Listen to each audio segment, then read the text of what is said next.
वापरली जाते. इथं शून्य पण नाही. ह्यांनी पहिला शून्य निर्माण केला, मग स्वतःच विश्व निर्माण केला. अशी दोन लोक आहेत. याच्यानं सुद्धा काय व्हायला पाहिजे. हे जर माझं फ्रेंड नाव छोटं आहे, ती अशी एवढी वाटते, पण ती खूप मोठी प्रेम आहे. ती त्याच्यात अख्खं विश्व सामावलं आणि ह्या दोन दिग्गजांनी ते करून दाखवलंय. सर कसं वाटतंय? आता 5 वाजता होतोय, एकदम मॅड वाटतंय का? एकदम मॅड वाटतंय. मॅड बरोबर आहे. हा नाही खरंच मनापासून खूप बरं वाटतंय. आणि सतीश सरांचं आणि सिद्ध्या तू थँक्यू मनापासून, खरंच थँक्यू. सीझन 5 झालाय आणि सुपरहिट परत व्हायचा ह्याचा 100% गॅरंटी.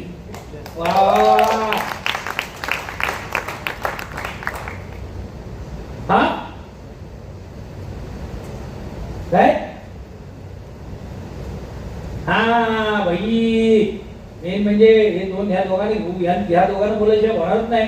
श्री फक्त मराठी स्पीकिंग नाही तर इतर भाषिक लोक सुद्धा धिंगाणा इतक्या आवर्जून बघतात, कारण का त्या धिंगाणामध्ये सर्वात पहिला धिंगाणा करणारा सिद्धार्थ. काही लोक खूप जबाबदार आहेत हा शो होण्यासाठी, आणि त्यातलं पहिलं नाव सिद्धार्थ आहे. मी सांगितलेलं त्याला जेव्हा हा शो कन्सिव्ह करत होतो आम्ही, तेव्हा की सिद्ध्या, या शोला जर कोणत्या एनर्जीची गरज असेल तर तुझ्या एनर्जीची गरज आहे, कारण का ती एनर्जी सगळ्या कलाकारांपर्यंत आज तुम्ही त्याच्याबरोबर खेळतात, त्याच्यासोबत खेळताय.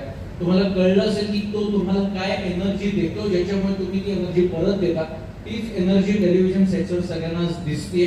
त्याच एनर्जीचे चाहते इतके आहेत, म्हणून 5वा सीझन एका नॉन फिक्शन शोचा होतोय. आणि हे सगळंच्या सगळं ह्या अख्ख्या टीमचं यश आहे.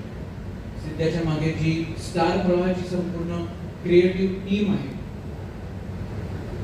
ह्या निर्मात्यांचं सुद्धा खूप मोठं कौतुक आहे ह्या शो मध्ये, कारण का हा नॉर्मल शो नाहीये. प्रत्येक वेळी आपण वेगवेगळे राऊंड्स, वेगवेगळे गेम्स, प्रत्येक सीझन मध्ये वेगवेगळ्या आयडियाज घेऊन येणं आणि त्या इम्प्लिमेंट करणं. त्यामुळे मी फ्रेम्स या प्रोडक्शन कंपनी सुद्धा मनापासून आभार मानतो की त्यांनी स्टार प्रवाहावर आणि आमच्या टीमवर इतका विश्वास ठेवलाय आणि सातत्याने 5वा सीझन वेगवेगळ्या पद्धतीने पण त्याच एनर्जीने सर्व रसिक प्रेक्षकांसमोर ते मांडतायत. त्याच्यामुळे फ्रेम्सचं सुद्धा खूप मनापासून आभार.